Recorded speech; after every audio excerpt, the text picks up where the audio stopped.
Magandang hapon mga kababayan. Ako po si The Wonder sa Philippines. At ngayon po, meron tayong matinding birada ngayon. Meron daw Lady Dragon na bubulong-bulong kay Pangulong Bongbong Marcos na pinoposisyon na daw si Sandro Marcos para sa Malacanang. Aba, ano kaya ito? Mananalo pa ba ito mga kababayan in the future? I doubt it kung magiging pangulo ito si Sandro Marcos. 'Di ba? Ito yung promotor ng pirmahan ng impeachment. Ito na po mga kababayan kasi itong Lady Dragon na ito, bida-bida daw ito na pumapapel na lagi daw may binubulong na parang lamok. Aba, matindi. Ito na po mga kababayan. Ay gusto mo bang pag-usapan, pinalo up natin yung issue do sa Malacanang? Kung sino yung naghahari-hari yung Dragon Lady daw May na. Dragon Lady. Oo, na wala nang ginawa. Lahat na sinabi nila. Sino ba yung sinabi mo na ito tatanggalin ito eh? Oh, May sinabi ka nun eh. ang tinanggal diyan una yung Sheloy Garapil, yung yung Senada Angpin. Yung latest na sinasabi mo, ito Yung si si Anton Lagdameo. Ay close friend na ni PBBM yan. tinanggal na ba siya? Wala pa naman. Pero isa ata yun, kasi lagi nakadikit kay BBM eh. Oo. Panay-panay daw ang sumbong nitong si Dragon Lady tungkol dito kay Anton Lagdameo na para bagang sinisira niya yung tao na yon. Naku po. Ay, aywan ko lamang again, super close kay Pangulong Bongbong, si Anton. Di ba? Yan yung mister ni Don Solweta, kung di ako nagkakamali eh. Si Anton Lagdameo. Diba? Kaya ngayon, si Don Solweta, dati na Don Solweta Subarjaga yan eh. Ngayon, Ngayon, Don Lagdameo na yan eh. Kung di ako pala. Pero ang balita natin yan, ang latest na pinag-uusap-usapan sa Malacanang, back up daw pala ito ng malalaking contractor sa Central Luzon. Si Dragon? Si Dragon Lady. Kaya may power. Kaya panay daw ang sumbong at kung ano-ano pa man. At alam mo ba, ang balita ngayon, ang kanya ng pinuproject, hindi lang itong mga sa kasalukuyan, kundi futuristic na. Ba? Mukhang ang pinaghahandaan na 2028 na? Oo, 2028. At saka ang pagtungtong daw sa Malacanang din ni Sandro. Si Sandro. Di ba nakatungtong na? Ay, well, bilang pamilya. Pero again, baka naman hindi alam nito ni Sandro, no? Na ngayon pa lamang, mukhang ipinamamarali na siya nung bansagan ay Binibenta na, kumbaga. Mukhang ibinibenta na kaagad. Sabi, ito yung susunod, ha? Oo. Kailangan na malakas tayo dito. Parang ganon. Tama-tama yung mga termino mo. Ba? Oo. Matindi daw po ito ngayon. Kaya ang sabi nga nila, dapat ito ay, hindi kaya sa halip na sumbong, dapat siguro ang pangalawang ang Pangulo at ang Pangulong Bongbong at saka ang First Lady, i-check din nila, i-counter-check din nila kung totoo ba talaga pinagsasabi. Baka mamaya ginagawa lang parang di ba yung Machiavellian, divide and conquer, Nelson? Saka gustuhan lang siraan yung isang tao. Hindi naman pala talaga ganun ang gusto. Ang kanyang inaingatan ay yung kanyang survival. Yes, mukhang may maitim sarili. na self-interest eh. No, ha? Alam mo naman, pag nasa Malacanang ka, dapat ang interest mo dyan, interest ng taong bayan. Pangulong Bongbong, baka nagagamit po kayo ito, tsaka si First Lady. Baka kung sino man po yan. Tsaka alam naman nila. Dragon. Oo. Tapos Lady. Oo. Di ba ba? Yun daw ang bansag nila, doon sa Malacanang. Tsaka kilala daw yan, kung sino. Ako na nga lang, ata hindi nakakakilala doon eh. Kung sino man yung tao na yan, di daw nila maubos pasukat kung paano gagawin eh. Ang tindi. O yan mga kababayan, hulaan nyo nga po kung sino itong Dragon Lady na ito na sinasabi na viral na daw. Pati ako, di ko mahulaan kung sino ito mga mahal kong mga kapatid at mga kababayan. Sino ba itong Lady Dragon na ito na bumubulong-bulong na pinepesto na daw itong si Sandro Marcos? Aba, matindi, advance to ha. Advance mga kababayan ha. Ituloy pa natin. Enjoy 100 pesos Ituloy pa natin mga kababayan na kung sino ito ha. Nako po. Talagang pumapapel na ha. Pumapapel na itong Lady Dragon. Talagang malupit. Check natin mga kababayan kung sino ito. Hulaan nyo po mga kababayan.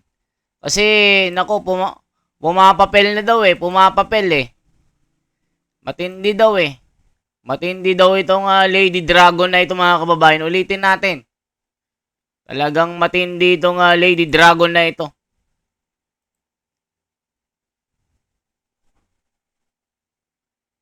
Ba? Mukhang ang pinaghahandaan na ay yung- 2028 na. Oo, 2028 at saka ang pagtungtong daw sa Malacanang din ni Sandro. Wow. Si Sandro. Di ba nakatungtong na? Ay, well, bilang pamilya. Pero again, baka naman hindi alam nito ni Sandro, no? Na ngayon pa lamang, mukhang ipinamamarali na siya. Nung kung bansagan Binibenta na, kumbaga. Mukhang ibinibenta na Sabi, kaagad. ito yung susunod, ha? Oo. Kailangan na malakas tayo dito. Parang ganon. Tama-tama yung mga termino mo. Ba? Oo. Matindi daw po ito ngayon. Kaya ang sabi nga nila, dapat ito ay, hindi kaya sa halip na sumbong, dapat siguro ang pangalawang ang Pangulo at ang Pangulo Bongbong at saka ang First Lady, i-check din nila, i-counter-check din nila kung totoo ba talaga pinagsasabi. Baka mamaya ginagawa lang parang di ba yung Machiavellian, divide and conquer, Nelson? Oh, sa kagustuhan lang siraan yung isang tao, hindi naman pala talaga ganun ang gusto. Ang kanyang inaingatan ay yung kanyang survival. Yes, Oo, mukhang may maitim sarili. na self-interest no ha? Alam mo naman, pag nasa Malacanang ka, dapat ang interest mo diyan, interest ng taong bayan. Oh. Pangulong Bongbong, baka nagagamit po kayo nito, tsaka si First Lady. Ano ha? Baka kung sino man po yan. Tsaka alam naman nila. Dragon. Oh. Tapos lady. Oo. Di ba ba? Yun daw ang bansag nila doon sa Malacanang. Tsaka kilala daw yan kung sino. Ako na nga lang ata hindi nakakakilala doon. Kung sino man yung tao na yan, Oo. Di daw nila maubos pasukat kung paano gagawin Ang tindi. Well, alamin natin sa mga susunod na araw, so kapag ka nagkatotoo, yung mga binabalita na yan, totoo nga. Pero dapat sa lalo madaling sa panahon, masawata nila yan. Ayan, binabati muna ni Hazel Aledo si Marlon Gading. Marlon! Ayan, na lagi daw nanonood sa atin. Ayan. Thank you so much, Marlon. Ha? Balikan natin ito usapin ng San Juanico Bridge. Yan. Ang kanina natapos tayo dun sa nung unang panahon pa Oo. May bago ngayon. Meron ngayon nagtatalunan. Hindi, nagtatalo-talo. Ayun. Nagtatalo-talo. Ano ba naman San Juanico Bridge? Pinagtatalunan pa? Una, may pasaring ang Super Ate. Anong sabi? Pakinggan natin. Ito, may Matindi. boses May pasaring si Super Ate tungkol sa San Juanico Bridge. Nako. Super Ate, ano masasabi mo? Yung San Juanico Bridge sa Leyte at Samar, malaki rin problema kasi biglaan na lamang inanunsyo na kinakailangan daw ng repair and rehab na bilyon-bilyon. Tinitingnan ko from 2018 to 2025, ang liit-liit lang na binibigay, halos pintura lang yata at konting rehab. May 451 million lang ang linalagay dun sa tulay mismo. At yung inaakala namin pang-repair ng ating tulay, 4.7 billion. Mga kalsada lang pala yun. Talaga naman na-neglect ng todo-todo, ng bonggang-bongga yung tulay. I feel very badly personally about it dahil yung tulay simbolo ng administrasyon ng aking ama. Parang pinakamagandang infrastructure project yon nung panahon na yon, 1973. Ayun, hindi daw pala pinaglalaanan ng pondo, Nelson.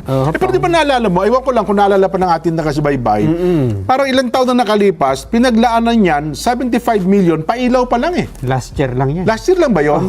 Na yung 75, kaya daw nila Anong mangyayari dito sa kaso ni Ayan mga kababayan, matindi ito Nako.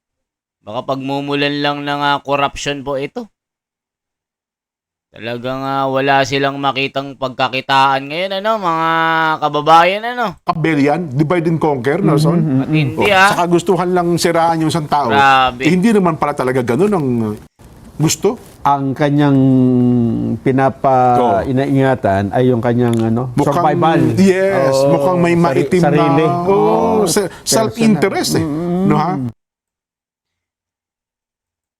Anong masasabi niyo mga kababayan? Isipin nyo. Nung pumunta ako dyan hindi namang ganun kaganda yan eh.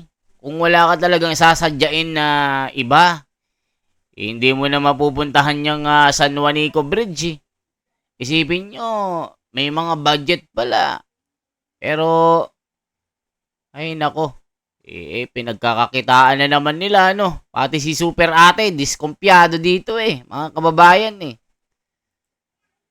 Grabe, mga kababayan,